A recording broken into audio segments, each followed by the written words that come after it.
'cause you never feel this way.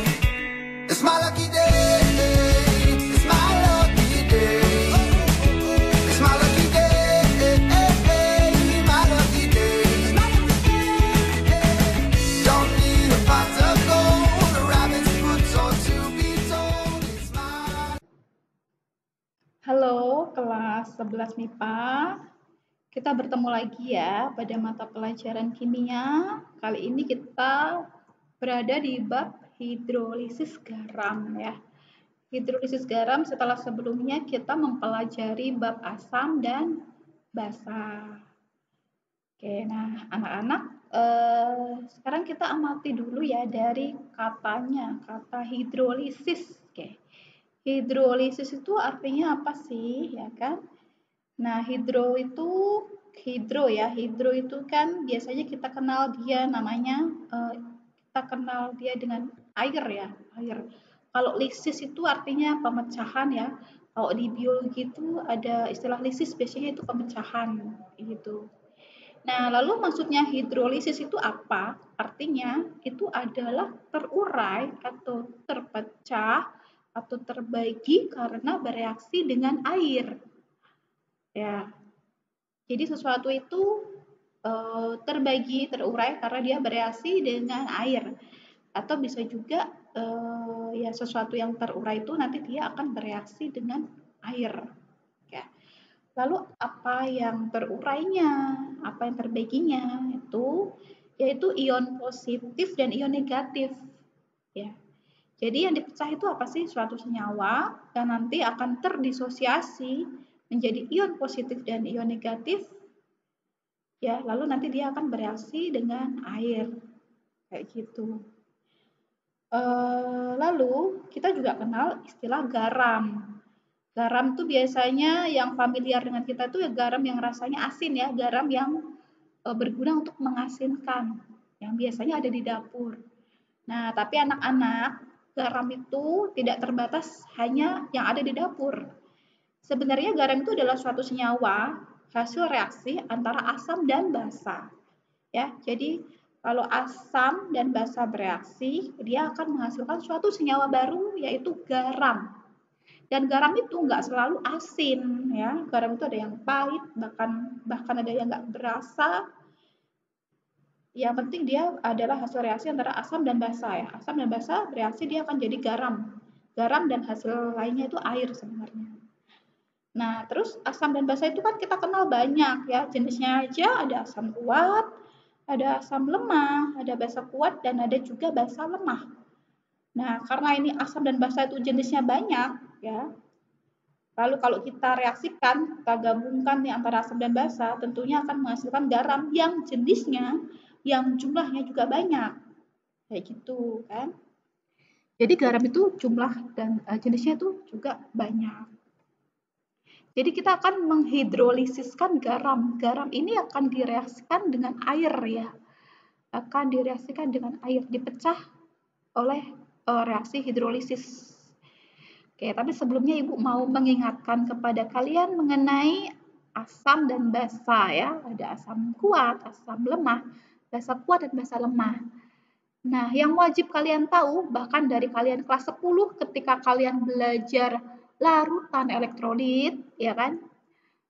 Ibu meminta kalian untuk benar-benar memahami dan bahkan untuk menghafal asam kuat dan basa kuat ya, karena itu patokannya.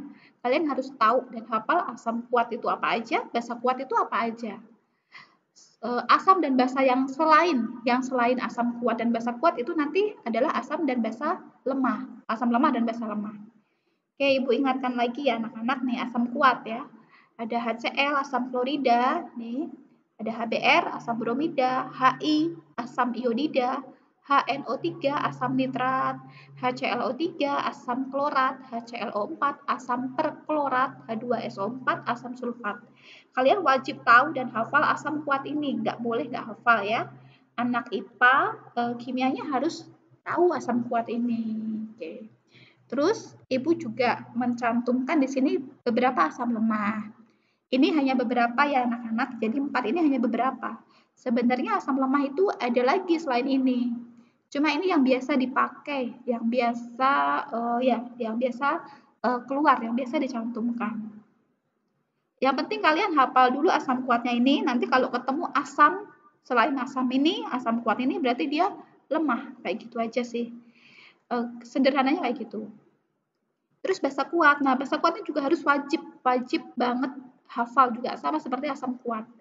Nah, menghafalkan basa kuat ini sebenarnya lebih gampang ya, karena basa kuat ini adalah terdiri dari basa dari golongan 1A dan 2A.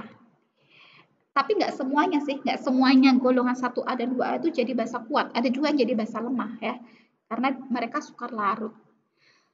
Nah ini ya, ini basa kuat. Nah, coba kalau kalian perhatikan kayak LiOH, litium hidroksida, lalu NaOH, natrium hidroksida, KOH, kalium hidroksida, itu sampai CSOH ini dia ini kan logamnya dari logam golongan 1A ya, basa golongan 1A, alkali basa. Nah, ini kuatnya LiL. Kalian udah hafal kan golongan 1A itu? Litium, natrium, kalium, rubidium, cesium. Ada lagi francium, tapi francium itu dia nggak masuk ke basa kuat, dia nggak masuk. Jadi cuma 5 ini yang dari golongan 1A-nya. Lalu dari golongan 2A-nya ada 3 ya. Kalian hafalkan golongan 2A itu ada berilium, ada magnesium. Nah, si berilium sama magnesiumnya ini dia nggak jadi basa kuat, dia jadi basa lemah. Karena dia sukar larut. Nah, yang jadi basa kuatnya itu dari Ca ya, dari CaOH 2 kali, SrOH 2 kali, BaOH 2 kali. Kalsium hidroksida, strontium hidroksida, dan barium hidroksida. Nah, ini wajib hafal juga, sama seperti kalian menghafal asam kuat. Nanti basa-basa yang lain selain basa kuat ini kita anggap dia basa lemah, gitu aja ya. Nah, ini beberapa contoh basa lemah. Nah, basa lemah ini nggak cuma 3 ini anak-anak, tapi ada juga yang lainnya. Ini Ibu hanya mencantumkan contohnya aja 3 ya. Ada NH4OH, amonium hidroksida, ada MgOH 2 kali, ini magnesium hidroksida, ada FeOH 3 kali. Besi 3 hidroksida ya.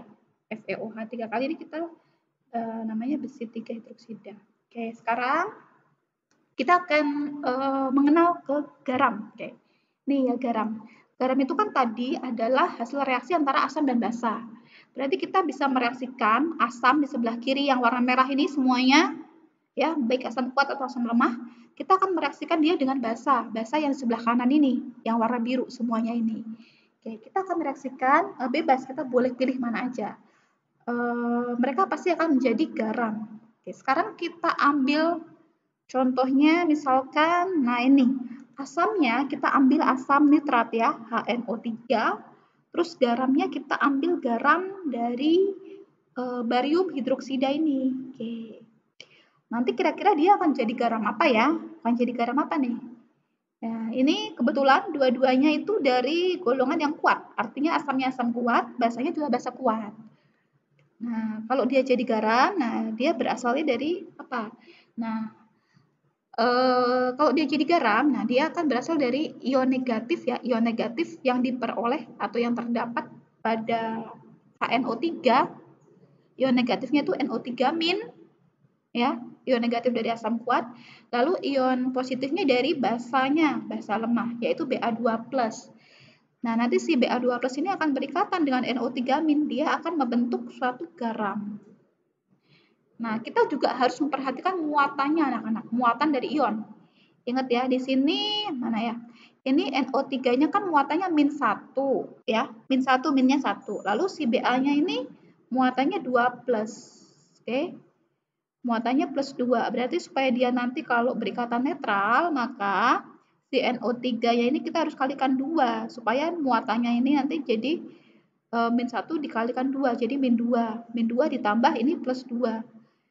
Jadi kan 0 ya, jadi nggak bermuatan senyawanya. Nah, kalau dia jadi garam, dia akan menjadi BaNO3 2 kali. Nah, ini yang Ibu katakan, tadi NO3-nya dikali 2. Ya, supaya ini -1-nya ini dikali 2, jadi -2. -2 ditambah +2. Jadi kan 0. Jadi senyawa ini nggak bermuatan ya, nggak ion lagi. Nah, ini namanya barium nitrat ya, barium nitrat. Atau kalau kita mau bacakan rumus kimianya yaitu BaNO3 2 kali. Nah, ini adalah garam anak-anak, ini garam. Nah, garamnya ini karena dia itu berasal dari asam kuat dan basa kuat, maka garamnya ini tidak terhidrolisis ya. Dia tidak terhidrolisis, artinya pH-nya itu 7 ya, pH-nya netral. Asam dan basa itu kalau bereaksi dia pH-nya netral ya, kalau dia tidak terhidrolisis. Oke, pH-nya 7. Ya, kalau dia dari asam kuat dan basa kuat. Oke, sekarang kalau kita coba garam tapi yang berasal dari salah satunya lemah ya. Salah satunya lemah. Oke, kita ambil contoh misalkan garam yang berasal dari asam kuat HBr atau asam bromida dengan basanya dari basa lemah NH4OH atau amonium hidroksida ya. Oke. Kita akan mereaksikan dua senyawa ini, asam kuat dan basa lemah. Dia akan menjadi garam apa ya kira-kira? Oke, tentunya kita harus analisa dulu ion apa sih yang terlibat gitu kan. Nah, kalau dari asam kuat, nah ini ion yang akan terlibat adalah ion negatif Br-, ya, Br-. Kalau dari si basanya itu ion positif NH4+. Nanti si Br- ini akan berikatan dengan NH4+ membentuk garam. Nah, karena di sini muatannya si Br- ini -1, NH4+ juga +1, maka kita nggak perlu mengalih-alihkan ya. Kalau mereka berikatan, mereka udah langsung otomatis membentuk suatu senyawa yang tidak bermuatan. Oke. Jadi apa nih? Ion negatif Br- kalau dia berikatan dengan ion positif NH4+ dari basa lemah, dia akan jadi apa? Dia akan jadi garam NH4Br ya. Atau amonium bromida. Oke. Nah, anak-anak sekarang si NH4Br ini kan salah satunya dia berasal dari basa lemah ya. Nah, lalu bagaimana nih kalau salah satunya berasal dari lemah, basanya ini basa lemah dalam senyawa ini? Maka dia itu akan terhidrolisis, tapi dia hanya sebagian. Ya, kita sebut dia terhidrolisis parsial atau terhidrolisis sebagian. Oke, lalu pH-nya seperti apa, Bu, kalau dia terhidrolisis sebagian? Nah, untuk mengetahuinya kita harus ini dulu, kita lihat dulu reaksi hidrolisisnya. Oke. Nah, yang pertama NH4Br ini kalau terdisosiasi dia akan otomatis akan jadi ion NH4+ dan ion Br-, gitu kan? Nah, nanti si NH4+-nya ini dia akan bereaksi sama air ya. Nah, bereaksi dengan air. Br-nya ini enggak. NH4+-nya ini akan bereaksi dengan air. Oke. Membentuk NH4OH ya, membentuk NH4OH dan juga dihasilkan nih kalau kalian lihat ini ada ion H+. Ya. Ini ada ion H+.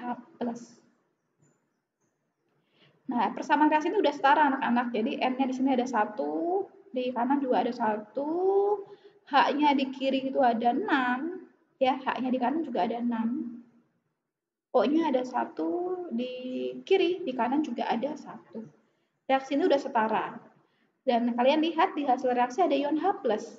Karena di sini dihasilkan ion H+, oke, maka tentunya garam ini bersifat asam. Nah, karena di sini ada ion H+, maka garam ini bersifat asam. Otomatis kalau bersifat asam pH-nya lebih kecil dari 7. Nah, ya, pH-nya lebih kecil dari 7. Gitu ya. Nah, lalu sekarang bagaimana kalau garam yang berasal dari asam lemah dan basa lemah? Oke, sekarang kita lihat ya. Kita ambil contoh apa ya? Asam lemahnya ini, asam fosfat. Oke. Asam fosfat, lalu basa lemahnya itu magnesium hidroksida. Oke, lalu ion apa yang akan terlibat? Ionnya adalah PO4 3-. Ini dari asam lemah dan ion Mg2+ dari basa lemah. Oke, ingat ya anak-anak, ini muatannya si PO4 ini 3-, si Mg ini 2+. Nah, bagaimana caranya supaya nanti ketika bersenyawa mereka tidak bermuatan? Nah, kita tinggal kali silang aja ya, kalau kayak gini kali silang. Jadi PO4-nya ini kita kalikan 2, Mg-nya ini kita kalikan 3. Ya. Oke, jadinya apa? Jadinya magnesium fosfat atau Mg3 PO4 2 kali. Ya, Gitu ya anak-anak ya. Lalu kalau dua-duanya lemah, pH-nya berapa gitu kan? Nah sekarang kita lihat dulu, berarti si garam ini dia akan terhidrolisis total ya. Terhidrolisis total. Berarti semua ionnya ini dia bisa bereaksi dengan air. Oke.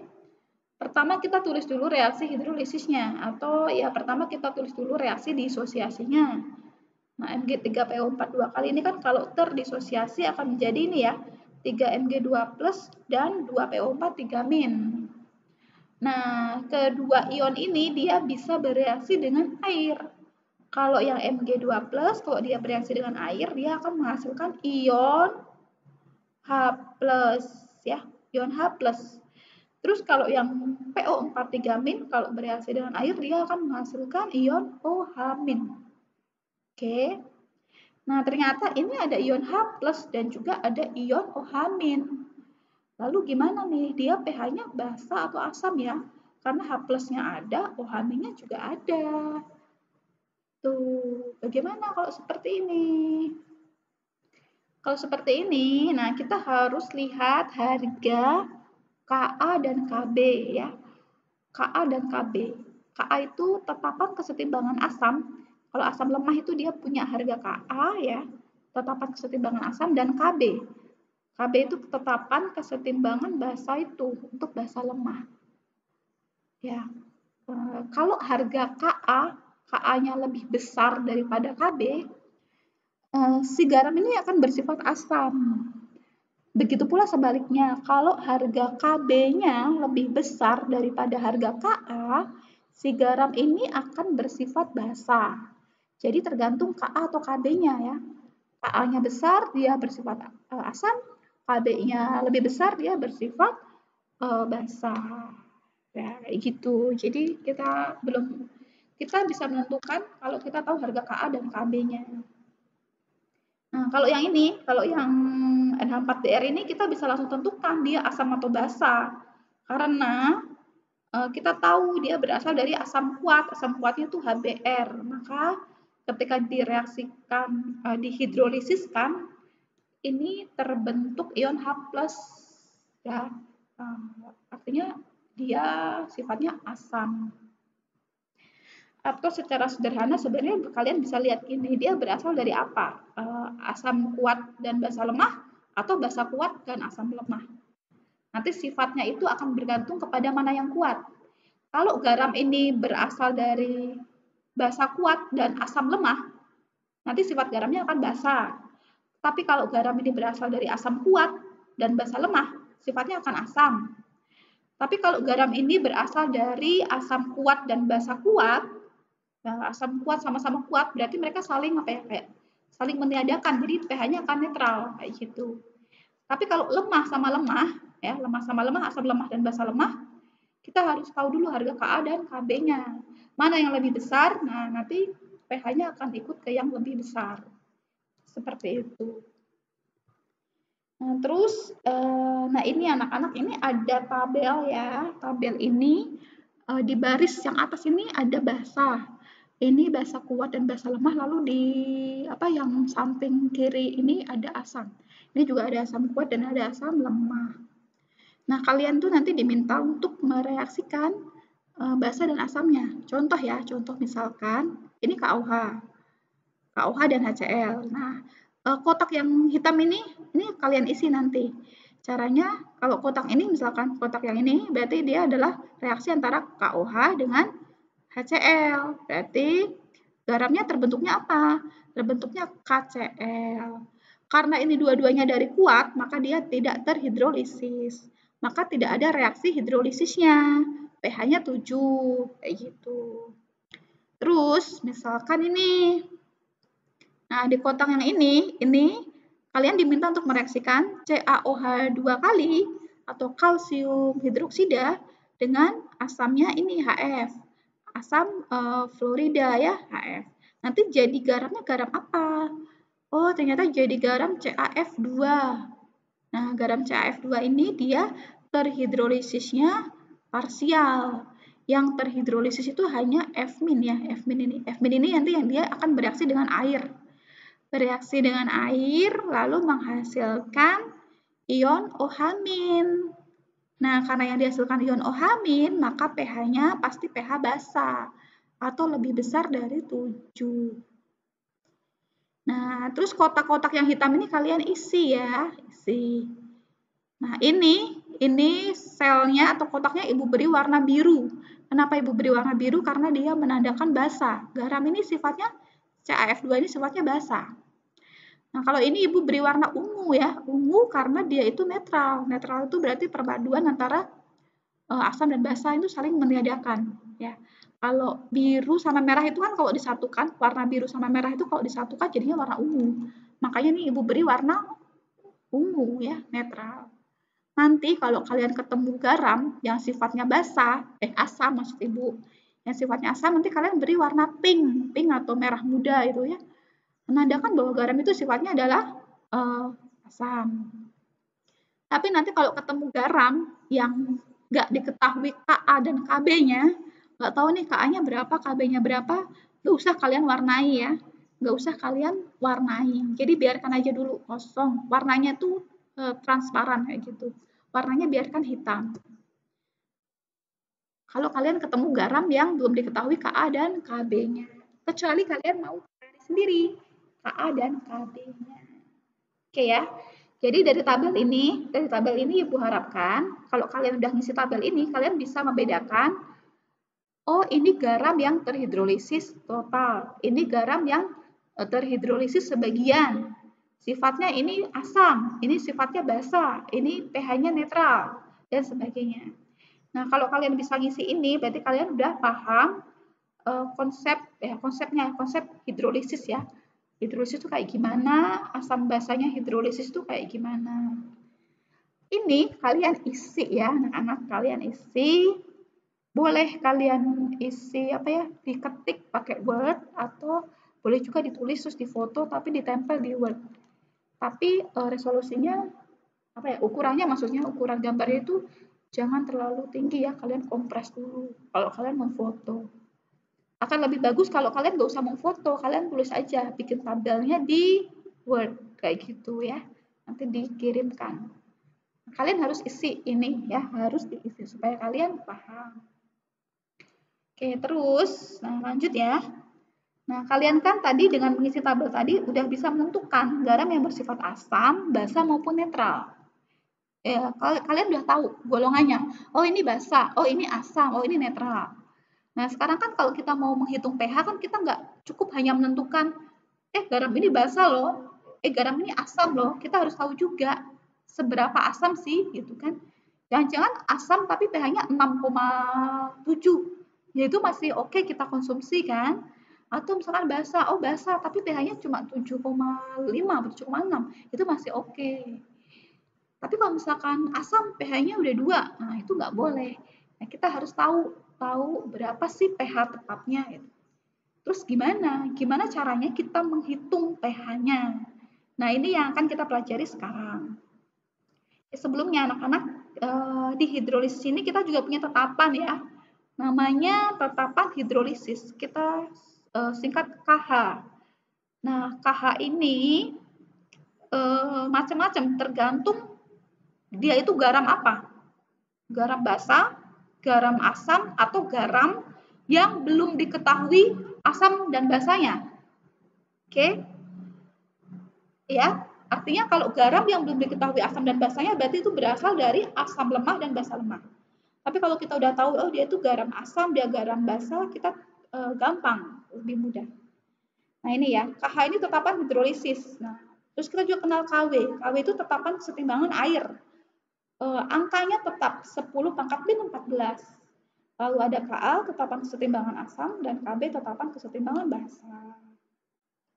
Oke, lalu ini, nah ini anak-anak, ini yang atas, yang sebelah kiri ini adalah untuk garam asam ya.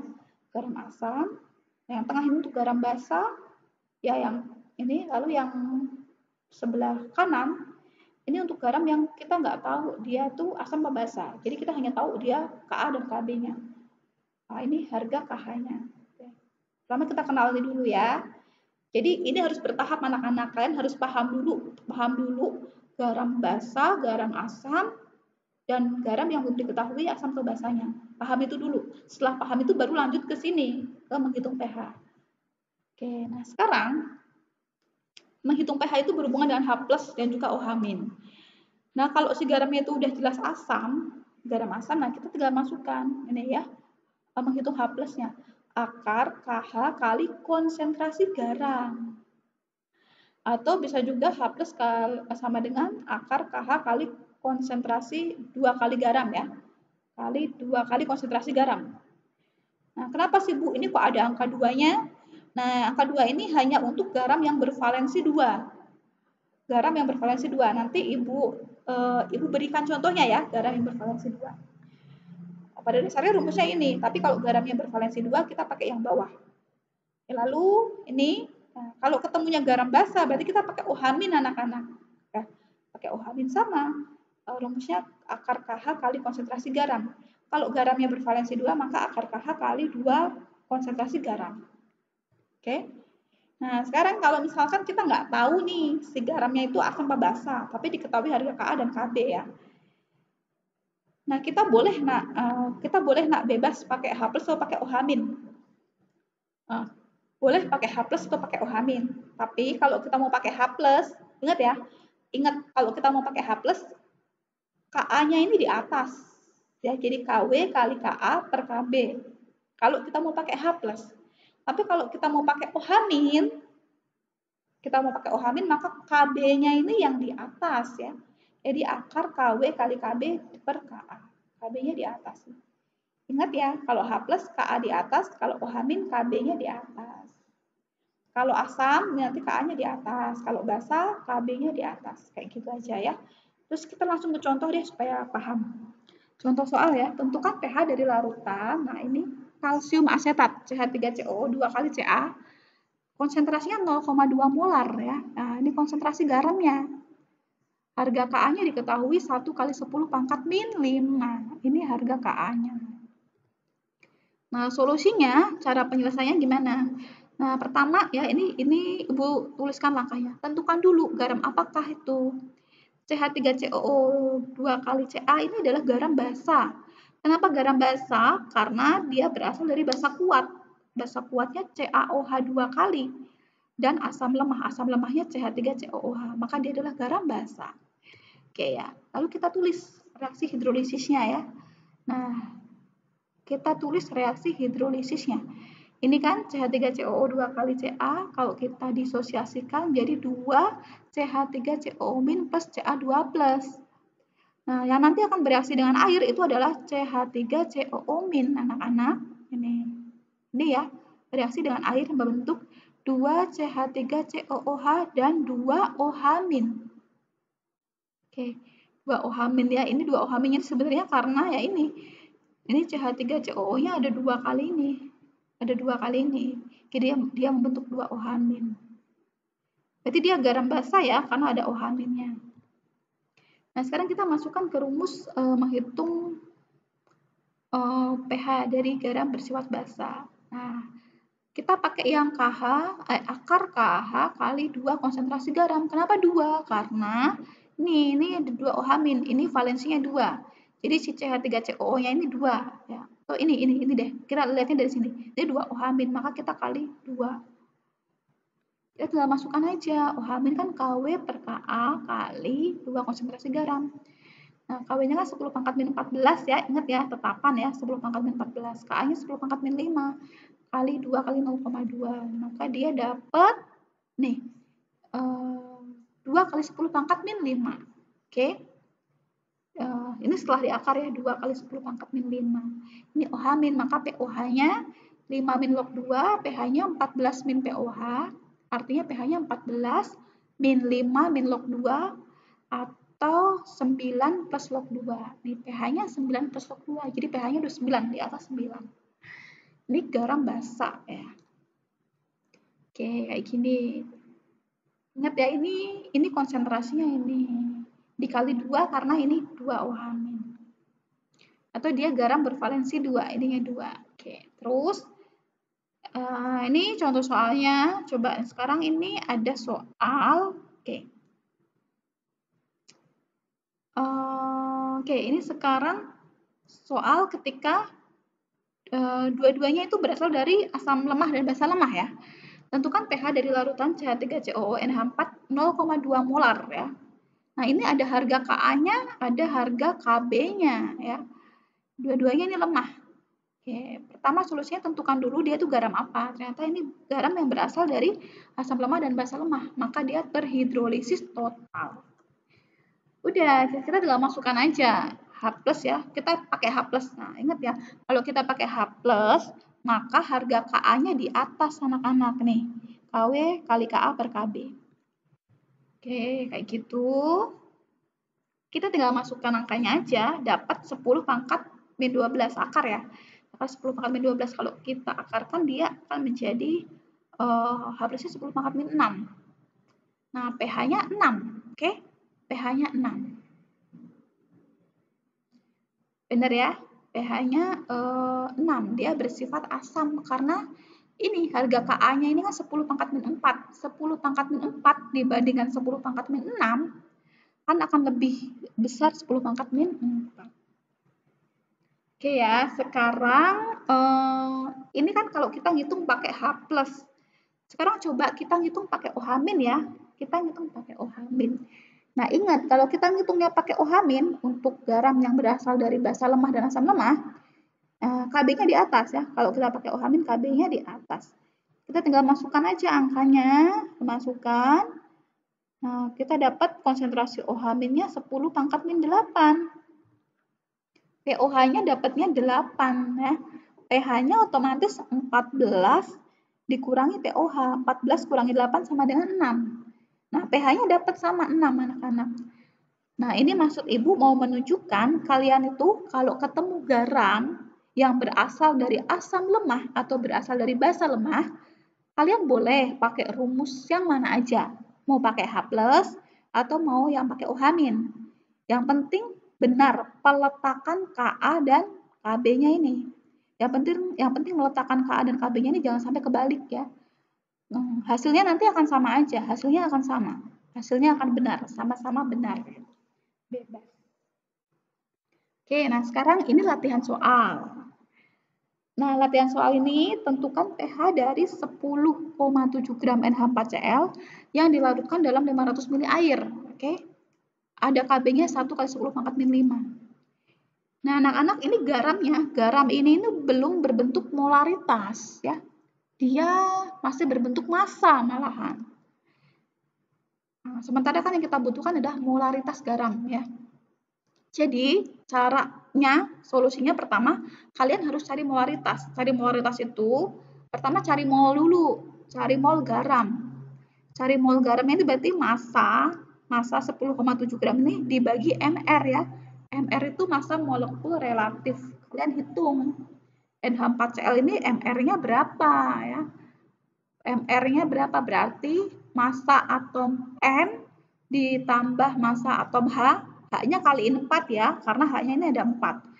Ditambah massa atom Cl.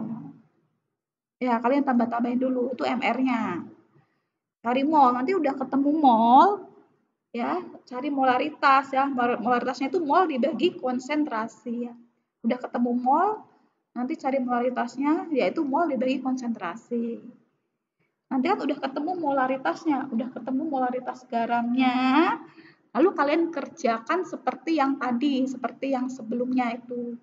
Seterusnya itu sama ya. Ini cuma variasi soal aja.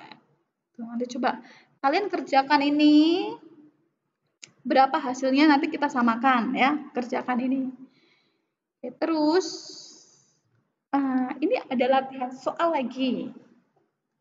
Nanti Ibu beri petunjuk cara mengerjakannya. Nah, ini lebih kompleks daripada yang tadi ya. Hal ini kita diketahui direaksikan 100 ml larutan KOH 0,4 molar dengan 200 ml larutan CH3COOH 0,2 molar.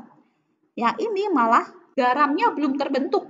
Jadi ini ada basa dan ada asam. Garamnya belum terbentuk.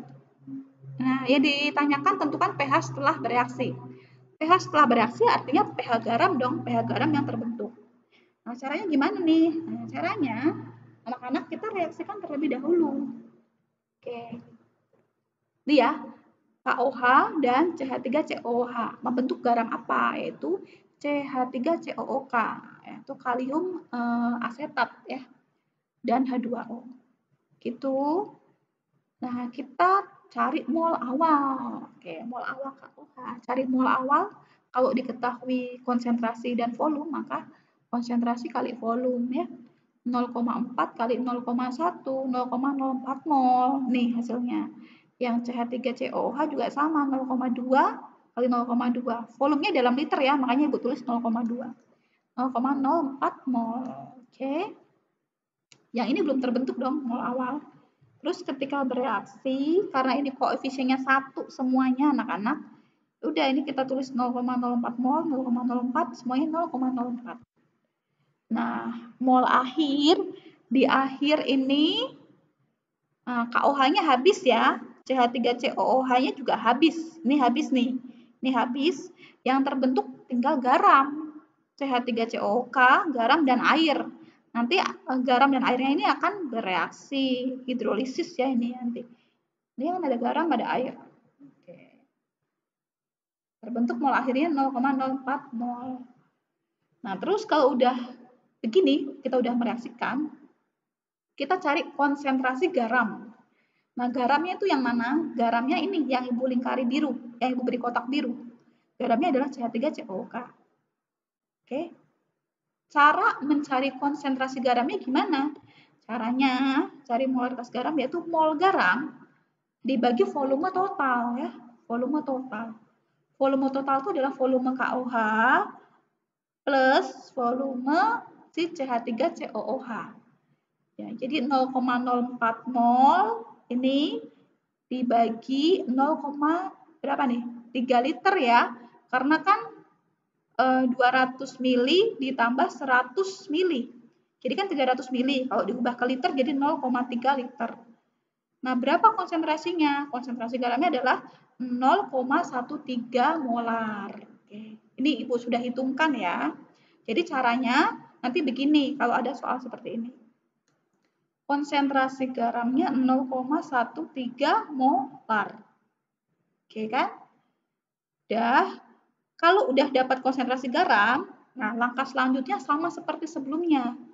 Kalian nanti ini garamnya garam asam atau garam basah. Rumusnya yang dipakai yang mana nih? Gitu kan. Langkahnya sama seperti selanjutnya. Nanti tinggal kalian cari pH-nya. Soal ini juga kalian kerjakan ya. Nah, silahkan dikerjakan soal ini. Jadi ada tiga ya. Tadi ada 3. Yang pertama tuh yang tabel dikerjakan.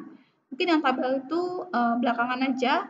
Terus tadi ada soal tadi yang awal, latihan soal yang diketahui massa garamnya. Terus yang ketiga soal yang ini ya, yang mereaksikan basa dan asamnya ini. Nah, silahkan dikerjakan 2 soal hitungan itu. Nanti kita lihat jawabannya ya. Anak-anak kita samakan jawabannya. Oke, kayak gitu ya. Selamat mengerjakan.